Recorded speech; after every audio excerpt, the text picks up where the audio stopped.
यार from being an average mediocre student to scoring an all India rank 3 and clearing CA and CS जैसे difficult professional examinations in the very first attempt, here's what changed.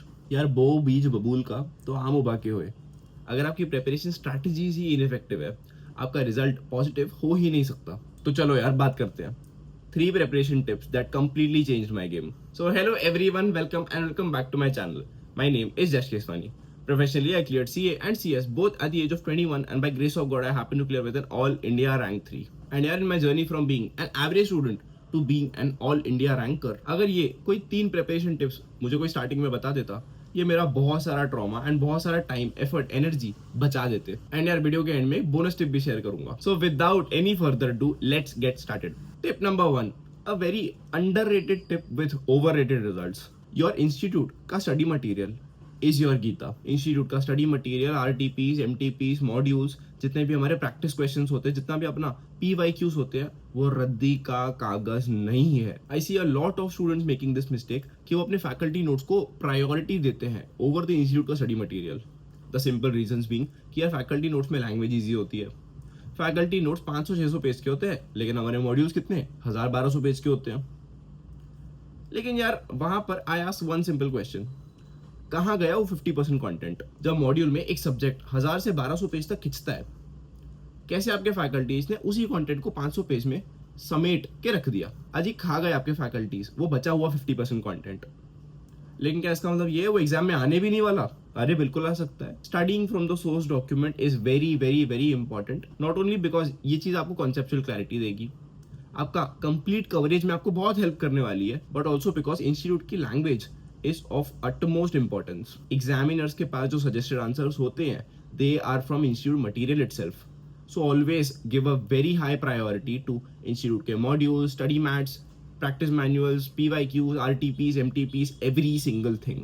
यार अगर आप एक professional बनना चाहते हो, यार मेहनत तो करनी पड़ेगी, इंस्टीट्यूट के मटेरियल्स गो थ्रू तो करने ही पड़ेंगे। करने के बेनिफिट्स एज आई सेड, आपकी लैंग्वेज बहुत इंप्रूव हो जाएगी because institute expects the answers in its own language. आप अपनी कॉमन मैन लैंग्वेज यूज नहीं कर सकते, you have to use institute का प्रोफेशनल लैंग्वेज। Second, 100% coverage. अगर आपने इंस्टीट्यूट का स्टडी मटेरियल कवर किया है, रेस्ट अश्योर्ड एग्जाम में ऐसा कुछ भी नहीं आएगा जो स्टडी मैट के बाहर का है। सिंपल सी बात है, इंस्टीट्यूट के study materials, modules are your Gita. Pray to them, love them, respect them, उतना ही जितना आप एक प्रोफेशनल बनने के बाद रिस्पेक्ट एक्सपेक्ट करते हो लोगों से। एंड ये एक सिंगल टिप आपकी प्रिपरेशन का गेम पलट के रख देगी। Majority of the students completely ignore institute का स्टडी मटेरियल। ये गलती आपने बिल्कुल भी नहीं करनी है। कमिंग टू टिप नंबर 2, यार consistent effort is way more valuable then motivated effort. यार एग्जाम में एक पॉजिटिव रिजल्ट एक दिन 12 घंटे पढ़ने से नहीं आने वाली। आप भले अगर सिर्फ 6 घंटे पढ़ते हैं, but consistently do it for the next 6 months, 9 months, 1 year, 1.5 year. Consistency beats intensity every single day of the week. अगर आपको एक प्रोफेशनल बनना है, आपको कंसिस्टेंट एफर्ट डालना पड़ेगा। आप ऐसा नहीं सोच सकते कि आज मैं 12 घंटे पढ़ लिया, कल मेरा रेस्ट डे है, कल मैं नहीं पढ़ने वाला।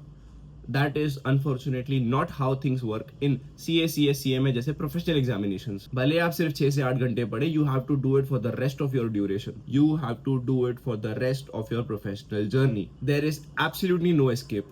आपको करना है और करना ही पड़ेगा। अगर CA, CS, CMA का प्रीफिक्स चाहिए तो discipline is the price you need to pay. यार ये एक बहुत फ्रीक्वेंटली रेकरिंग प्रॉब्लम है कि यार हम लोग एक मोटिवेशनल वीडियो देख लेते हैं एंड उसके बाद 1-1.5 हफ्ता तो हम कंसिस्टेंटली एफर्ट डाल देते हैं आउट ऑफ मोटिवेशन, बट उसके बाद क्या?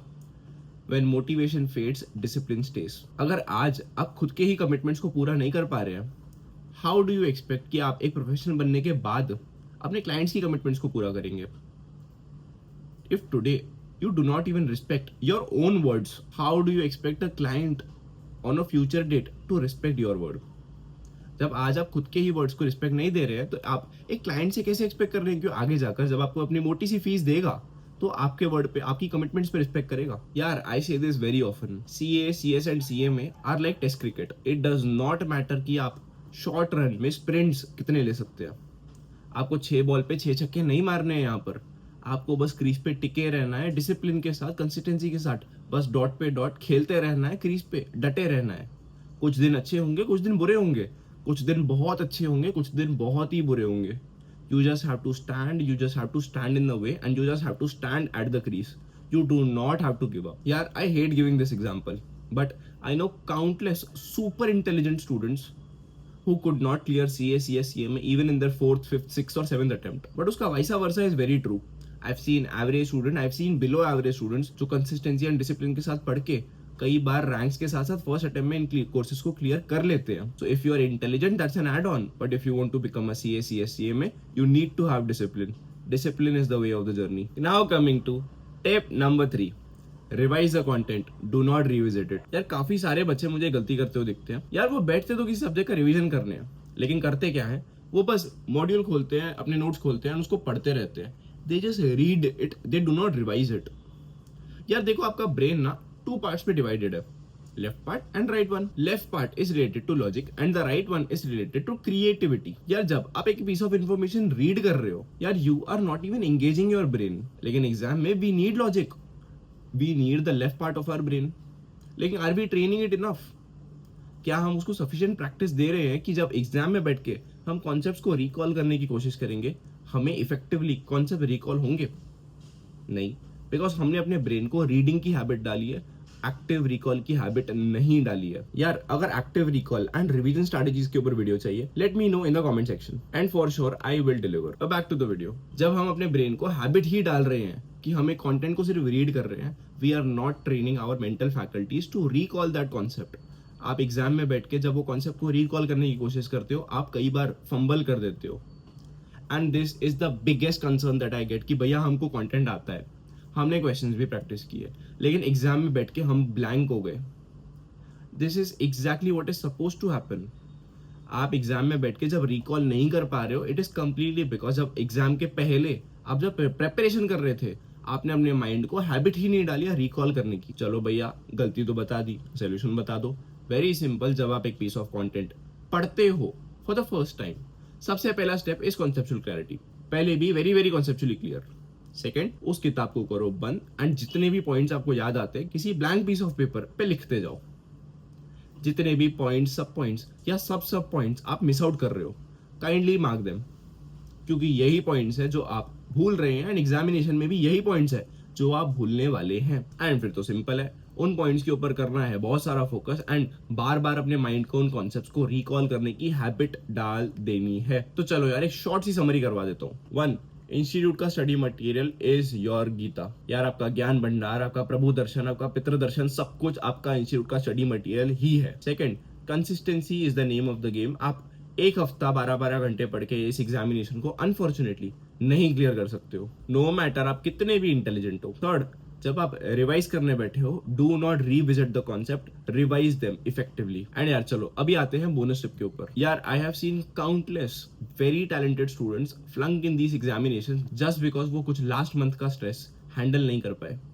They cracked under pressure. तो यार this is where our confidence and our self belief comes in. यार हमारा फोकस सिर्फ प्रेपरेशन पे नहीं, हमारे इंटरनल बिलीफ पे भी होना चाहिए. क्योंकि यार one of the most beautiful quotes that I've heard, whether you think you can or you can't, you are absolutely right. अगर आप ये परसेप्शन बना के किसी प्रोफेशनल कोर्स में घुस रहे हो कि यार इसकी पासिंग परसेंटेजेस तो एज लो एज 2 to 3% रही है, मैं तो पास नहीं ही होने वाला हूँ.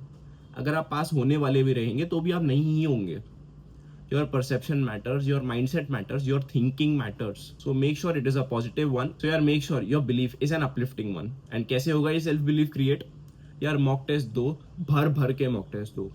Examination की situation को घर पे replicate करने की कोशिश करो under a set timer.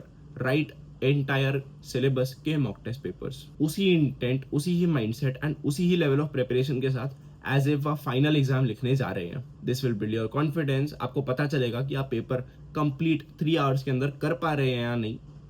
You will realise your mistakes. आपकी पेपर प्रेपरेशन, आपकी प्रेजेंटेशन, सारा चिट्टा पट्टा clear. Examination is a black and white communication.